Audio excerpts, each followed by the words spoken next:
Hi, welcome to 10 Sisters TV. I am Carmen Geddes, and today I'm going to show you how to make a Boston Commons quilt.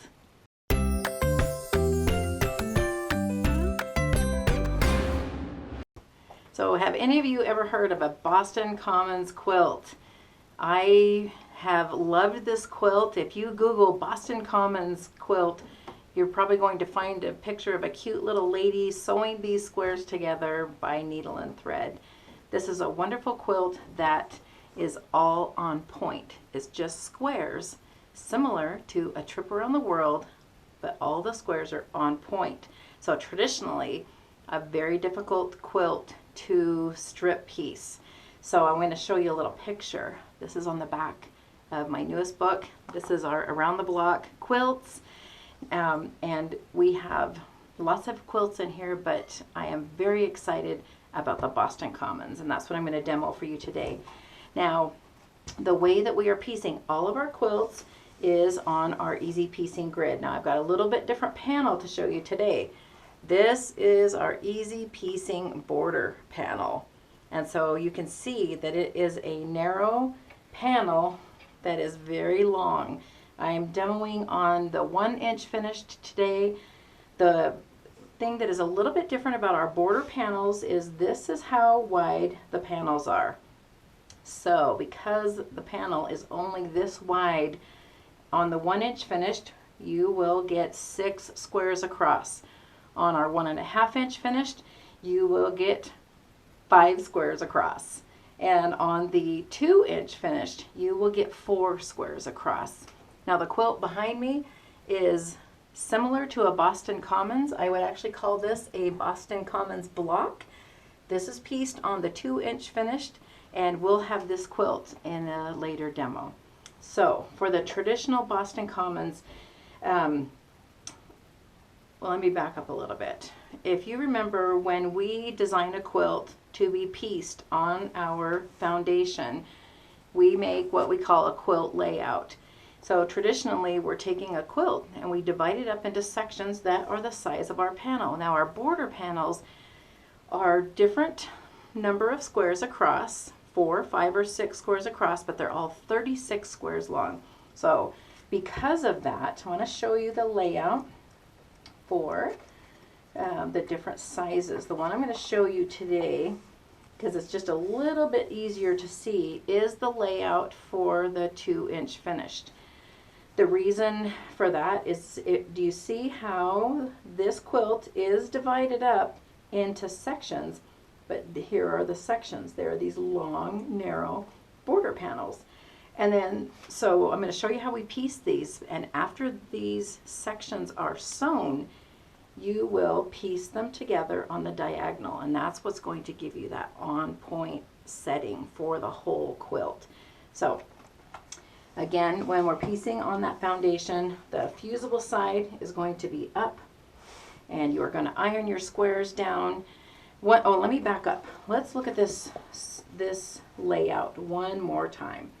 What I want you to notice on this layout is that it looks like this panel right here might be using a full panel, but you see down here we are going to be using smaller sections of these panels. And so how are we going to keep them continuous, and how are we going to make this piecing very easy? So I kind of want to show you a little bit of that too. So fusible side up, you're going to iron these squares on each of these sections, and I'm going to actually lay out a couple of sections. And now you're not going to be able to see the whole thing, but really hoping that this will give you a good idea how we're going to sew those together, or piece them together. So after you iron all the squares on, or actually what I should say is, while we are piecing these, this is the easiest way for me to do this. Let's say I have one of my sections right here, and I'm going to follow the layout in the book, and I'm going to lay those squares out. After I have ironed all the squares on this one section, I'm going to lay my next panel right up to it, because that is going to show me exactly where I need to continue with these colors. The other thing about the Boston Commons that's important to remember is, let's look here right at this middle section that's starting at the center of the quilt. What I love is this is the panel that I would piece first. The reason for that is this panel right in the center of the quilt, you are choosing your center colors and then each color that surrounds it. So do you see how as we move up the panel, you're choosing every color that's going to surround that center. Now this layout, we have 4 squares in the center, and then it's surrounded by, so you can do every single one of these rows can be a different fabric, or you can still go scrappy and say, oh, I'm having yellows or I'm having blues or greens, and just really mix up your colors, but keeping each of those rows kind of consistent with a color. So I like to start here, but then after I get this one laid out, I like to lay the next panel next to it. Oh, what I wanted you to be aware of is as you're laying out these squares, you want to be mindful of where your row turns a corner to go the other direction. That's the one thing I wanted to point out. And guess why I'm telling you that? Because I started laying out the squares and I just kept going in one direction. And I never turned the corner. So as you're following your layout, it's really helpful to, for instance, count the number of squares and knowing when you're supposed to turn the corner on your design. So just keeping aware of that. So the other thing that I wanted to show you is when you are, let's bring out a panel that I have already started. Put that up here. So we're going to lay out this panel here and show you. So now this is actually kind of getting to that corner of my quilt. And so after we get, so this is the edge. These are the outer squares. This is the outer edge of my quilt. And so I am done. And so to get the very best use out of our, where I put my scissors, to get the very best use out of each of these panels. So do you see how this has only gone maybe 2/3 down the panel? We're going to cut right up next to the fabric and just right on that little dotted line, right next to the fabric. And I'm using my serrated scissors here that really grab this very well, make it much easier. Let's get these last 2 little cuts. Okay, so now this one is all done. Now remember, I need to have that fusible side is up, but if I turn this around this way, let me move this up so you can see that whole panel. So this is the one we just finished. We're getting ready to go to that next section. And look what happens. If I turn this over, keeping that fusible side up, and I'm going to just lay this right next. I'm not going to fuse this together right now, but I'm laying this right next to that.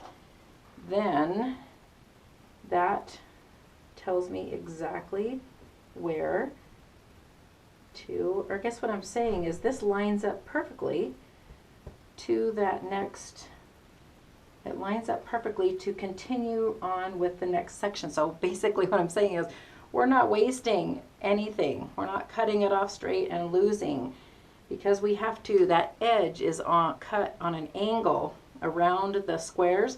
So if you turn it around, remembering to keep that fusible side up, this is your next continuing section. And so I love that. I love it when things like that work together. So we're going to just lay out the squares. Now we've talked previously in other videos about laying these squares down. When we print the grid, the squares are printed just slightly bigger than your cut size. And so basically what that's doing is giving you room to fold when you get ready to sew. We'll talk about that in just a second. The other thing that you want to remember is that you're going to cut out the full size square. So for the 1 inch finished, we're cutting out a 1.5 inch square. you're going to cut out that full-size square, and what you don't want is fabric squares going outside these printed lines. When that happens, you're going to have fabric in your fold and just going to make those seam allowances a little extra bulky. If your square happens to be a little small, just make sure that it is centered and that it will fit safely in your seam allowance, and then you're going to be able to still use those squares. The other thing that I wanted to just mention is how we are ironing these squares down. So a couple different ways. When I am piecing my squares on a pressing board, this is how I like to piece them because it's already on an ironing surface. And there's a couple different ways. The little mini clover iron, or just those little small, more triangle tip irons are really nice for, as we're laying out these squares, I'm just going to, it's not hot by the way, but we're just going to dab or just tack these squares down. I'm not trying to iron the whole thing, but I'm holding them in place as we design. And the other thing is if we don't have a little iron, Elmer's washable glue stick, I know that the Elmer's is starch based, so that's the one that I like to use all the time. And you can do just a dab of that glue stick, and again, you are just tacking that square in place. So you don't need to iron the whole thing down, just a dab to hold that square in place as you are designing. So then we're going to fill that up, and I just wanted to show you how, when you are piecing your squares on a long panel for this Boston Commons quilt, when you get to the end, then you cut right next to the fabric, keeping that fusible side up, turn it so you can just continue on. And then you see how nice this is. We can see exactly what fabric needs to come next. And this is a nice visual right here too, because we know that this is where we are going to turn the corner. You see how those colors are going to come up, like the green comes up. This is where we're turning the corner and it's going back down. So it's really nice because you have the visual of the layout in your book, but you also have the visual of the actual squares. So you get to choose your fabric, see which ones you like next to each other, and makes this really, really fun. Okay, I wanted to show you one other thing. Let's pull out, I think it's going to be this one. Let's get this out of the way. This is my attempt at being super organized. All right, so what I wanted to show you is, if you piece each one of these panels just like I showed you, and you sewed them up, like we have shown you how to piece Easy Piecing Grid in the other videos, just real quickly, you're going to fold on that fold line and sew your 1/4 inch seam, fold and sew your 1/4 inch seam. You're going to do that throughout the panel, and then you are going to, here's that seam that you just sewed. Let's get this so you can see it. So here is that seam that you just sewed, and you're going to clip or snip right between each of those squares right up to the stitching line. So I'm talking with scissors. You're going to snip right up to that stitching line right between each of those squares. The reason that you're doing that is so that you can press those seam allowances going in opposite directions. And the reason why we're doing that is because when we sew right sides together to sew the other direction, those seams are nested perfectly, so there's no pinning or adjusting, and you're going to just sew your seams going that opposite direction, and it's going to turn out perfect. Those corners are going to be perfect. The little 1 inch finished isn't any more difficult to sew than the 2 inch finished, but you will use a lot more squares to make a big quilt. So now let's back up to what I was trying to say before. If you sewed up each of these panels just like I showed you, if you just sewed this up, this has been sewn one direction. If I sewed it up the other way, then this whole section would be all sewn, and then when I had the next section all sewn, basically you're just going to pin them together. Remember, they are going to be sewn on the diagonals to give you that on-point quilt. But I want to show you a little tip, especially when working with these narrow border panels. They are long, but they are narrow, so a little bit easier to manage going the other direction. So what I've done on this panel is I have sewn all these seams in one direction, And then this is not the one I want. Let's get the right one here. See, what's nice is visually I should be I should be able to see which one that I needed, and I can see it. Okay, what I want to show you is that, so here's 2 panels that were already all ironed on. This one I sewed all the, what do we want to call that? Vertical. I sewed all the long vertical seams, and that is all sewn. This one doesn't have any sewing yet. But if you want to, do you see how I've left a little lip of that fusible on this side? Anywhere from 1/4 to a half an inch, I've left that lip of fusible sticking out. Now I've sewn the vertical lines on this one, which kind of shrunk it in, makes it a little bit more manageable. I've shrunk these in, but I have not sewn the horizontal seams. So what that means is I can bring these 2 panels together. I can line them up. Now this one, the foundation is cut right next to the fabric, and on this one I've left a little bit of a lip. We're going to match these up. Now remember when I told you that your cutting does not have to be perfect because the foundation is. So when I line up these 2 panels to fuse them together, I'm not matching up my fabric squares because maybe they're not perfect. What I'm matching up are those little tick marks that define each of those corners of the grid. And so I'm going to put glasses on so I can see. I'm going to line these up, and this is where I'm going to bring in an iron, and I'm just going to hold 2, 3, hold 2, 3. When it's kind of nice to have the iron just close to you as you make sure that those little tick marks are lined up exactly. So now what I've done is I've just eliminated the pinning between these 2 panels. So when I am continuing on making this quilt, these lines, these seams, long seams are already sewn. I'm going to sew all the long seams on this section, and then I will fuse the 2 together.